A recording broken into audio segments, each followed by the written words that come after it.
가면 자네를 해고야. 침대도 없는 지옥에 날 가두어? 5천만 원짜리에서도 못 자는데 뒤로 얼마를 받아 처먹은 거야? 한국 출장에서 돌아온 스위스 리조트 회장이 돌연 멀쩡한 대리석 바닥을 전부 부수라는 지시를 내려 주주들이 집단 반발하고 있습니다. 그는 몰랐습니다.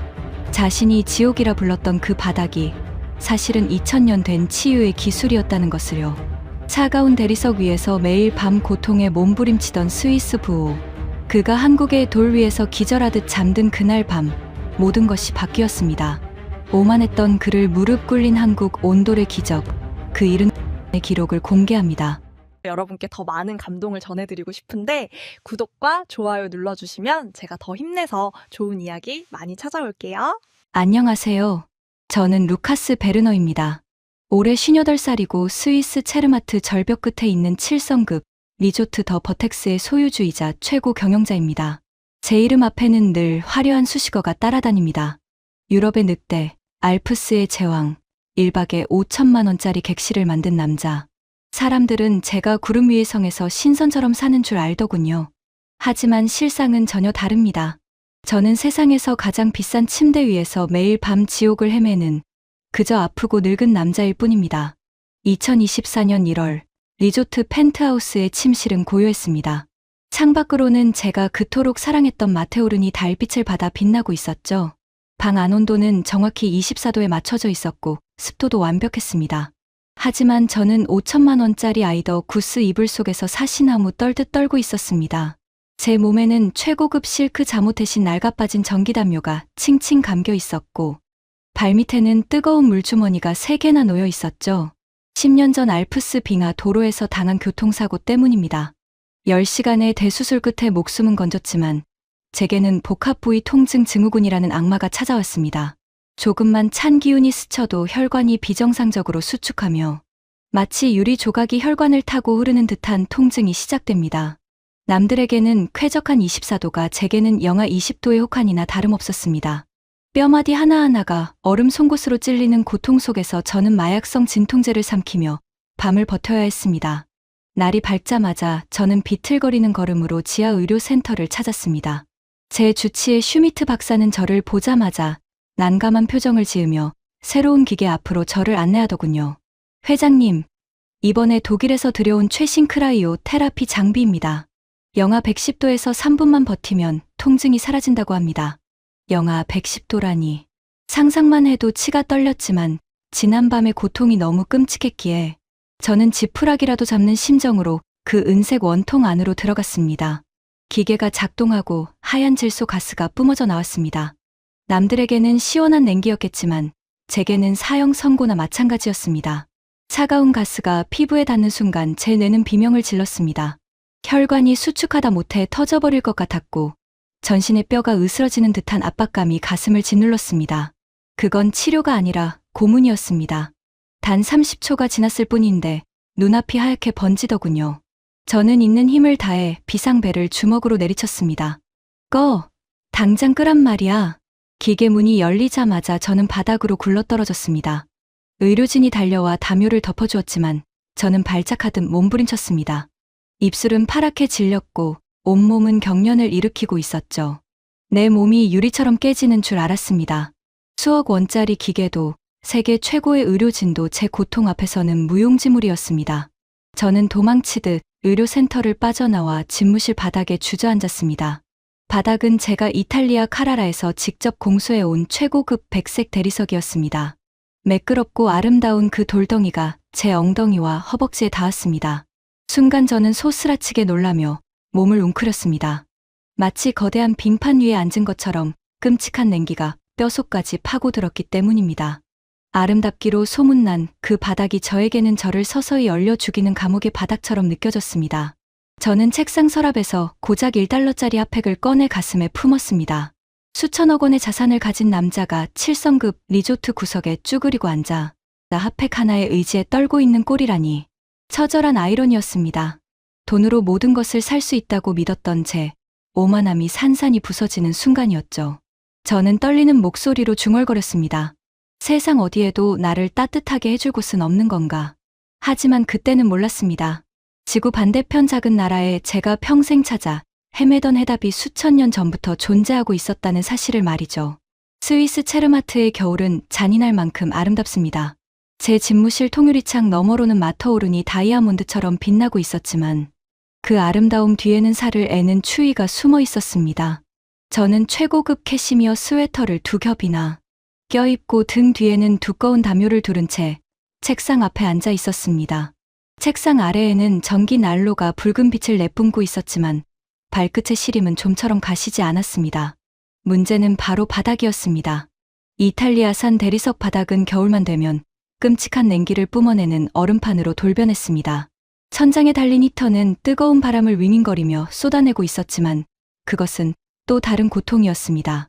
건조한 열풍이 제 코와 목을 바짝 마르게 했기 때문입니다. 책상 위에는 가습기가 3대나 돌아가고 있었지만 습도계 바늘은 여전히 20%를 가리키고 있었습니다. 뼈는 시리고 호흡기는 타들어가는 이중고 속에서 저는 신경질적으로 서류를 넘기고 있었습니다. 그때 책상 아래로 만년필이 굴러떨어졌습니다. 저는 펜을 줍기 위해 무심코 바닥에 손을 짚었습니다. 그 순간 저는 비명을 지르며 손을 뗐습니다. 마치 드라이아이스에 닿은 것처럼 찌릿한 통증이 손바닥을 타고 팔꿈치까지 올라왔기 때문입니다. 저는 제 손을 감싸쥐며 매끄럽게 빛나는 대리석 바닥을 노려보았습니다. 수천억 원을 들여 지은 이 화려한 성이 고작 바닥에 냉기 하나 잡지 못해 주인을 괴롭히고 있다는 사실이 참을 수 없었습니다. 저는 홧김에 서류 뭉치를 바닥으로 내동댕이 쳤습니다. 이곳은 지옥이야. 아무리 비싼 가구로 치장해도 결국은 사람을 병들게 하는 차가운 돌덩이일 뿐이라고 생각했습니다. 그때 비서실장이 조심스럽게 들어왔습니다. 회장님, 한국의 제2그룹 최 회장님에게서 긴급 전갈이 왔습니다.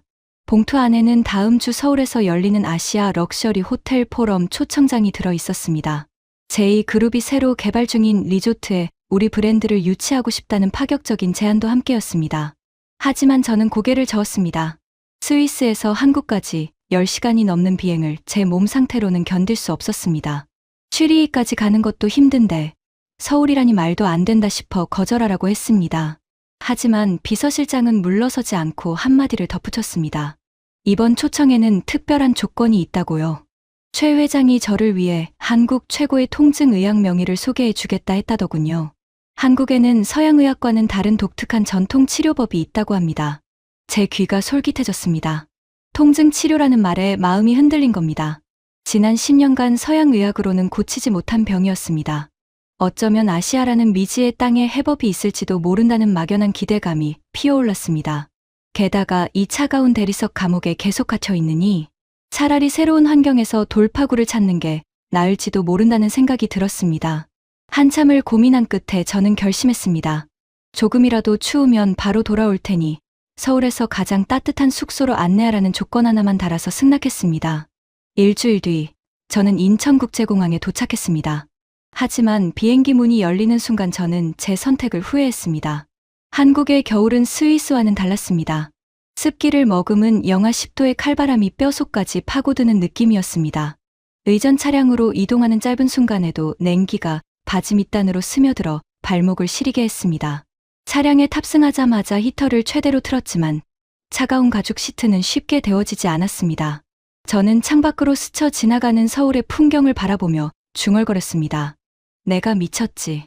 제 발로 또 다른 지옥에 걸어 들어오다니. 그때까지만 해도 저는 몰랐습니다. 이 낯설고 추운 땅에서 예약착오로 인해 겪게 될 기묘한 하룻밤이 제 인생을 송두리째 바꾸게 될 줄은 말입니다. 차가 서울 도심을 벗어나 성북동 언덕길을 오르고 있었습니다. 제가 예상했던 숙소는 강남의 화려한 5성급 호텔이었습니다. 하지만 차가 멈춘 곳은 기와지붕이 얹어진 낡은 목조 건물 앞이었습니다. 한옥 영빈관이라고 했습니다. 고풍스러운 멋은 있었지만 평생 서양식 건물에서 살아온 제 눈에는 그저 외풍심하고 불편한 옛날 집으로만 보였습니다. 비서실장이 식은땀을 흘리며 설명하더군요. 포럼 때문에 시내 호텔 스위트룸이 동나서 제2그룹에서 급하게 마련한 특실이라고요. 어이가 없었지만 대안이 없다는 말에 억지로 차에서 내렸습니다. 차 문을 열자마자 산잘하게 칼바람이 코트깃을 파고들었습니다. 저는 몸을 부르르 떨며 건물 안으로 들어갔습니다. 지배인이 정중하게 맞이했지만 제 신경은 곤두서 있었습니다. 마당에 깔린 돌바닥의 냉기가 구두 밑창을 뚫고 올라오는 것 같았거든요. 방 앞에 도착하자 지배인이 말했습니다. 회장님, 이곳은 신발을 벗고 들어가셔야 합니다. 저는 제 귀를 의심했습니다. 신발을 벗으라니요. 스위스 리조트의 차가운 대리석 바닥이 떠올랐습니다. 신발을 신고도 발이 시려 고생했는데 맨발로 바닥을 딛는다는 건 상상조차 하기 싫은 고문이었습니다. 내 구두는 특수하여 통증 때문에 벗을 수 없소. 하지만 지배인은 단호했습니다. 규정상 신발을 신고는 입실하실 수 없습니다. 설상가상으로 방문이 열리자 저는 입을 다물지 못했습니다. 침대가 없었습니다. 텅 빈 바닥 위에 얇은 요 한 채가 덩그러니 놓여있을 뿐이었습니다. 저는 폭발하고 말았습니다. 지금 나보고 맨바닥에서 자라는 겁니까? 나는 척추 수술을 받은 환자요. 5천만 원짜리 라텍스에서도 잠을 못 자는데 이런 바닥에서 자다가 허리라도 부러지면 책임질 겁니까? 저는 당장 공항으로 돌아가겠다고 소리쳤습니다. 하지만 통증 때문에 서 있는 것조차 힘들어서 일단 앉을 곳이 필요했습니다. 의자도 소파도 없는 방. 선택의 여지가 없었습니다. 저는 욱신거리는 다리를 부여잡고 한숨을 내쉬었습니다. 일단 들어가서 앉기라도 해야겠어. 의자 가져오라고 해. 저는 홧김에 구두를 거칠게 벗어던졌습니다. 그리고 두꺼운 양말을 신은 발을 방 안으로 내디뎠습니다. 얼음장 같은 냉기가 발바닥을 찌를 거라 예상하며 잔뜩 긴장했죠. 마음속으로 숫자를 씁니다. 2, 3. 그리고 발바닥 전체를 바닥에 밀착시켰습니다. 그 순간 기이한 일이 벌어졌습니다. 예상했던 차가움 대신 묵직하고 뜨거운 기운이 발바닥 아치를 타고 올라왔습니다. 그건 히터의 가벼운 열기가 아니었습니다.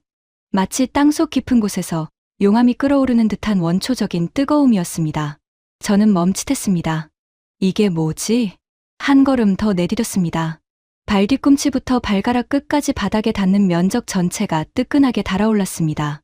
그 열기는 양말을 뚫고 근육과 혈관 깊숙한 곳까지 파고들었습니다. 마치 꽁꽁 얼어붙은 동태가 프라이팬 위에서 녹아내리듯 굳어있던 발목 인대가 스르르 풀리는 느낌이었습니다. 분명 나무 장판인데 바닥 자체가 거대한 찜질팩처럼 열기를 뿜어내고 있었습니다. 회장님 의자를 가져오라고 할까요? 비서실장이 물었지만 저는 대답하지 않았습니다. 홀린 듯이 방 한가운데로 걸어가 그토록 혐오하던 바닥에 털썩 주저앉아버렸습니다.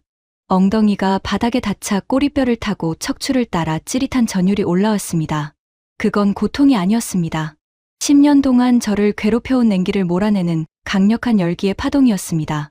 한국말로 지진다는 표현 외에는 설명할 길이 없는 감각이었죠. 두 손으로 바닥을 짚었습니다. 손바닥을 통해 전해지는 온기가 차가웠던 손끝을 붉게 물들였습니다. 숨을 내쉬어 보니 입김이 나오지 않았습니다. 공기는 건조하지 않으면서도 훈훈했습니다. 머리는 시원한데 하체는 뜨거운, 주치의가 늘 말하던 두한조결의 상태였습니다.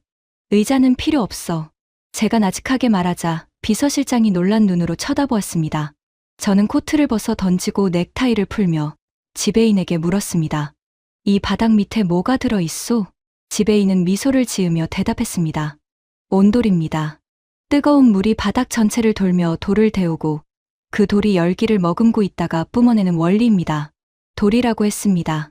제 리조트의 대리석도 돌이었고 이 바닥 밑에 있는 것도 돌이었습니다. 하나는 사람을 얼려 죽이는 돌, 하나는 사람을 살리는 돌. 저는 묘한 패배감을 느꼈습니다. 수천억 원짜리 리조트가 고작 이 작은 방 한 칸보다 못하다는 사실을 인정해야 했으니까요. 하지만 더 큰 안도감이 밀려왔습니다. 살았다. 오늘 밤은 살 수 있겠구나. 저는 비서실장에게 손을 휘저으며 말했습니다. 다들 나가봐. 그리고 제2그룹 최 회장에게 전해. 숙소가 아주 마음에 든다고. 방문이 닫히고 저는 혼자 남았습니다. 엉덩이를 바닥에 비비며 가장 뜨거운 아랫목을 찾았습니다. 그리고 조심스럽게 그 자리에 몸을 뉘었습니다. 침대도 베개도 없었지만 등 전체를 받쳐주는 그 단단하고 뜨거운 바닥이 세상 그 어떤 매트리스보다 포근하게 느껴졌습니다. 저는 눈을 감으며 중얼거렸습니다.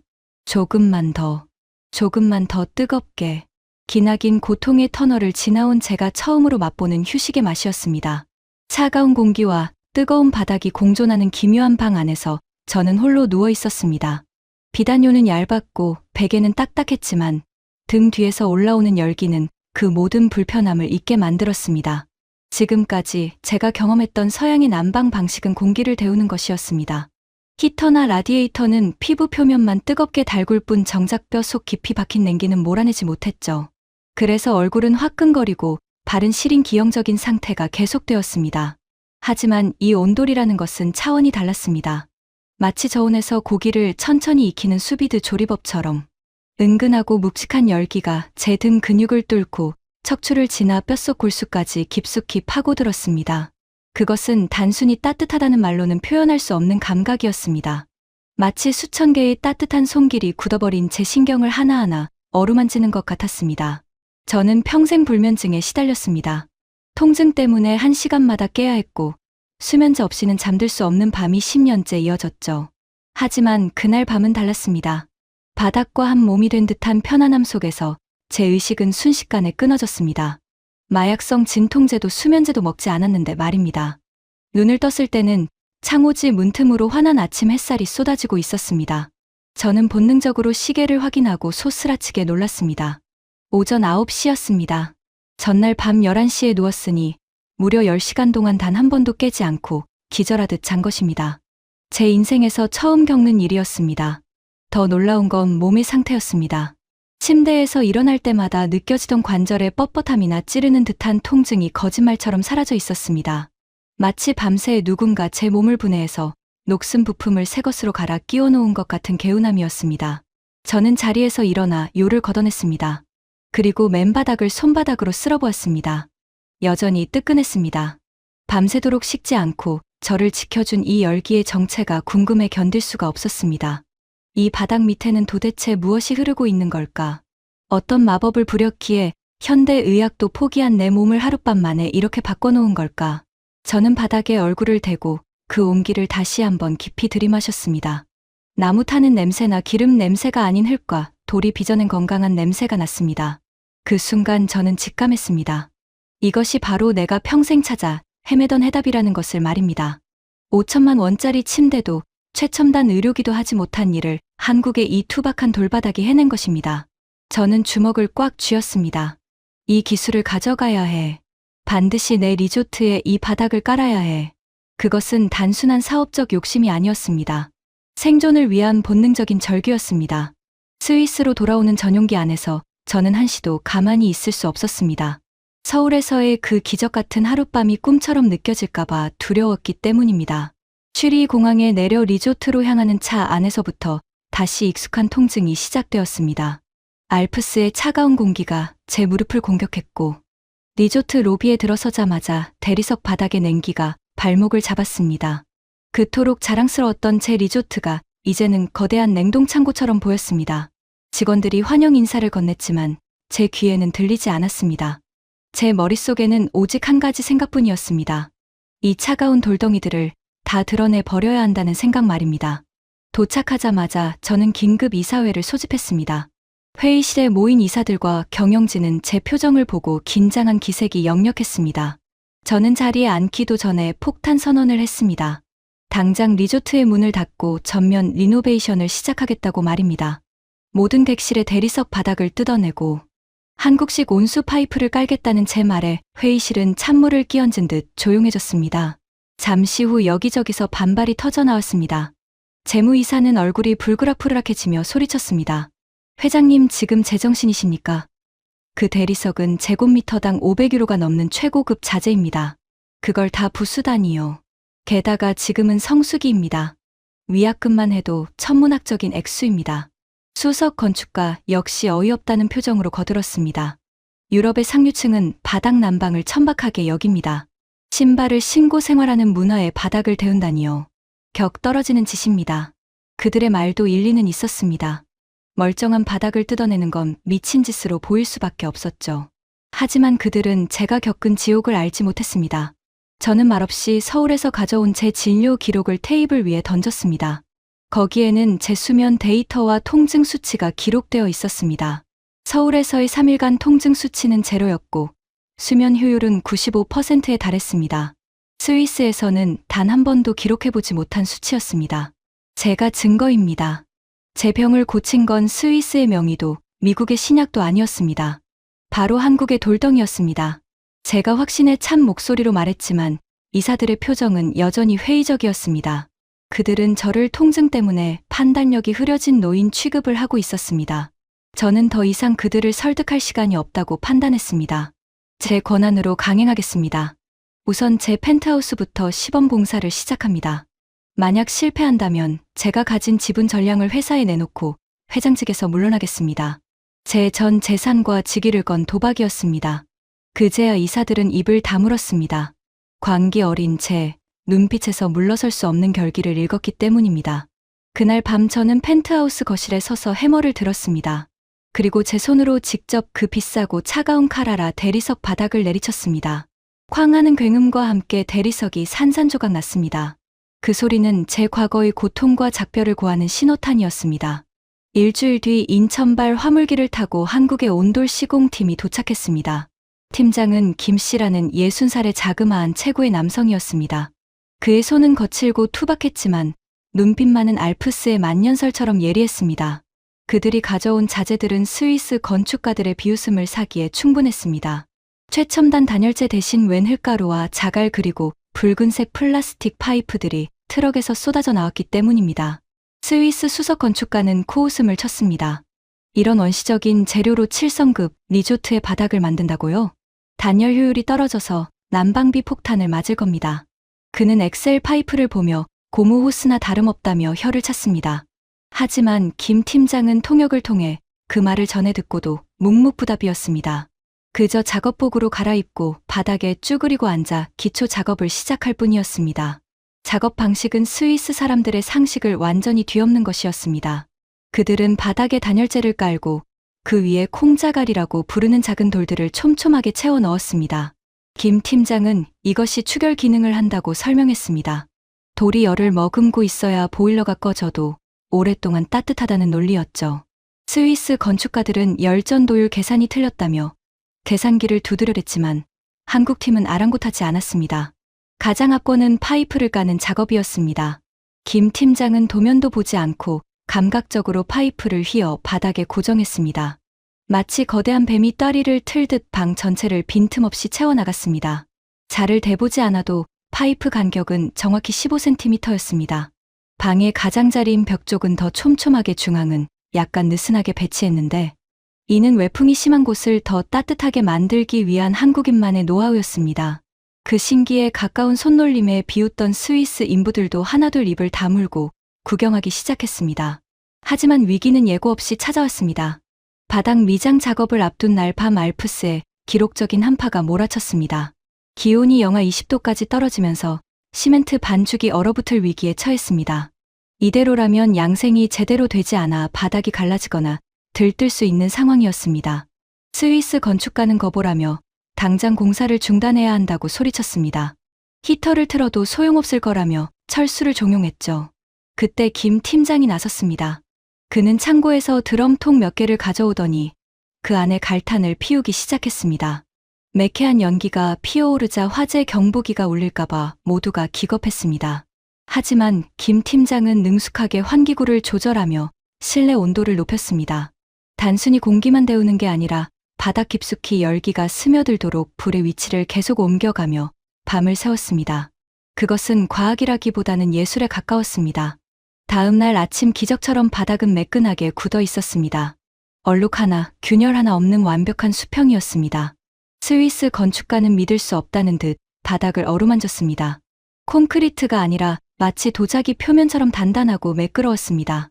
김 팀장은 땀에 젖은 얼굴로 저를 보며 씩 웃었습니다. 이게 한국의 온돌입니다, 회장님. 불과 흙과 돌이 만드는 조화죠. 저는 그 투박한 손을 잡고 깊이 고개를 숙였습니다. 이제 남은 건 보일러를 켜고 이 바닥이 제 기능을 하는지 확인하는 것뿐이었습니다. 운명의 시간이 다가오고 있었습니다. 드디어 리노베이션을 마친 더 버텍스 리조트가 재개장하는 날이 밝았습니다. 하늘도 무심하시지, 이날 알프스에는 10년 만에 기록적인 폭설과 함께 영하 20도의 혹한이 몰아쳤습니다. 창밖은 한치 앞도 분간할 수 없는 눈보라가 휘몰아치고 있었고 바람 소리는 마치 짐승의 울음소리처럼 흉포했습니다. 리조트 직원들의 얼굴은 사색이 되어 있었습니다.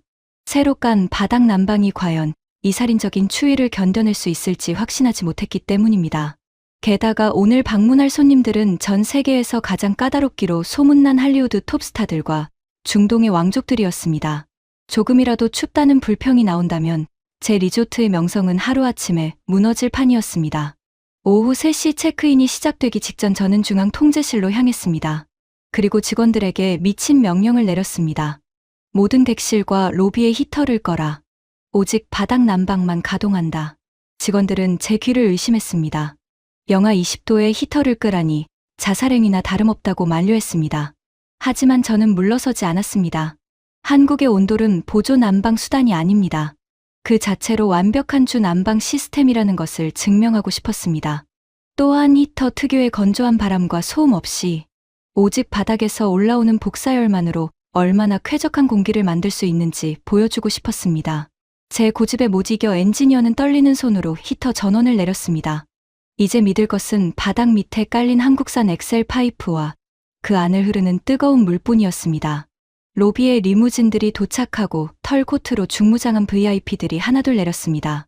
그들은 현관을 들어서자마자 잔뜩 움츠린 채로 불평을 쏟아낼 준비를 하고 있었습니다. 그런데 회전문을 통과하는 순간 그들의 표정이 묘하게 변했습니다. 훅 끼치는 뜨거운 히터 바람 대신 마치 봄날의 햇살 같은 은은하고 훈훈한 기운이 그들을 감쌌기 때문입니다. 저는 로비 한가운데 서서 그들의 반응을 살폈습니다. 가장 먼저 반응한 것은 사우디의 왕자였습니다. 그는 평소 추위를 극도로 싫어해 실내에서도 두꺼운 외투를 벗지 않는 것으로 유명했습니다.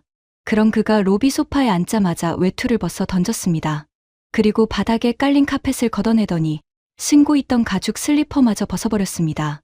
그의 맨발이 미지근한 대리석이 아닌 뜨끈하게 달궈진 바닥에 닿았습니다. 왕자는 눈을 지그시 감으며 탄성을 내뱉었습니다. 오 알라여. 발바닥 밑에 난로라도 심어둔 것인가. 혈관이 녹아내리는 것 같군.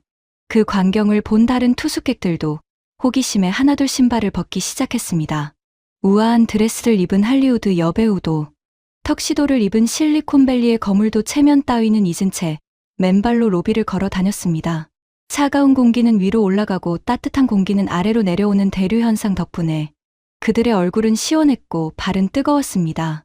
히터 소음이 사라진 로비는 절간처럼 고요했고 먼지가 날리지 않아 공기는 알프스의 숲속처럼 청량했습니다. 1시간 뒤 믿을 수 없는 풍경이 펼쳐졌습니다. 세계 최고의 부호들이 5천만 원짜리 소파를 등받이 삼아 바닥에 털썩 주저앉아 와인을 마시고 있었습니다. 그들은 마치 한국의 찜질방에 온 사람들처럼 바닥에 엉덩이를 붙이고 일어날 줄을 몰랐습니다. 여배우는 바닥에 배를 깔고 누워 대본을 읽기 시작했고 왕자는 아예 대자로 뻗어 코를 골기 시작했습니다. 그 모습을 지켜보던 저는 회심의 미소를 지었습니다. 히터는 꺼져 있었지만 리조트 안은 그 어느 때보다 뜨거운 열기로 가득 차 있었습니다.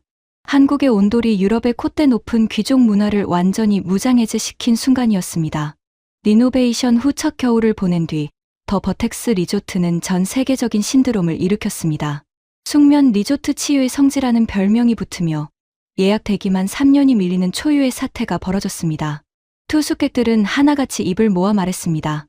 여기만 오면 불면증이 사라진다. 10년 묵은 요통이 씻은 듯이 나았다. 그들은 더 이상 화려한 샹들리에나 금장식에 감탄하지 않았습니다. 오직 바닥에 엎드려 그 뜨끈한 온기를 즐기기 위해 수천만 원을 지불했습니다.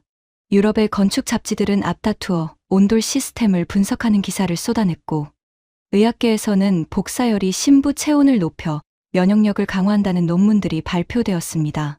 하지만 가장 큰 기적은 바로 저 루카스에게 일어났습니다. 저는 지난 6개월 동안 단 한 알의 진통제도 먹지 않았습니다. 수면제 없이도 매일 밤 7시간씩 숙면을 취하고 있습니다. 오늘 아침 저는 주치의 슈미트 박사에게서 놀라운 검사 결과를 들었습니다. 복합 부위 통증 증후군 완치 판정.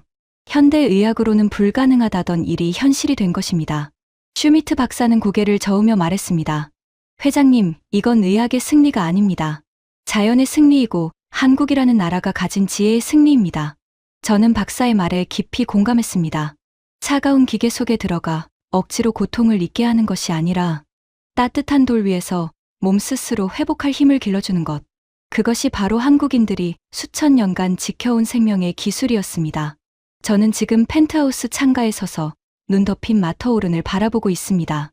발밑에서는 여전히 은근하고 묵직한 온기가 올라와 제 전신을 감싸고 있습니다. 예전 같으면 이 풍경이 그저 춥고 무섭게만 느껴졌을 텐데 이제는 더없이 평화롭고 아름답게 보입니다. 저는 깨달았습니다. 진정한 럭셔리란 눈에 보이는 화려함이 아니었습니다. 황금 변기나 다이아몬드 박힌 시계가 사람을 행복하게 해줄 수는 없었습니다. 진짜 부는 보이지 않는 곳에서 묵묵히 사람의 체온을 지켜주는 배려와 기술에 있었습니다. 가장 낮은 곳인 바닥에서 시작해 사람을 가장 존귀하게 대접하는 한국의 온돌처럼 말입니다.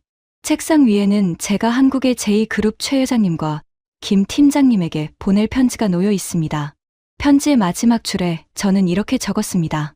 당신들의 투박한 돌덩이가 저희 차가운 인생을 구했습니다. 스위스의 설산 아래 한국에 옮기는 영원히 식지 않을 것입니다.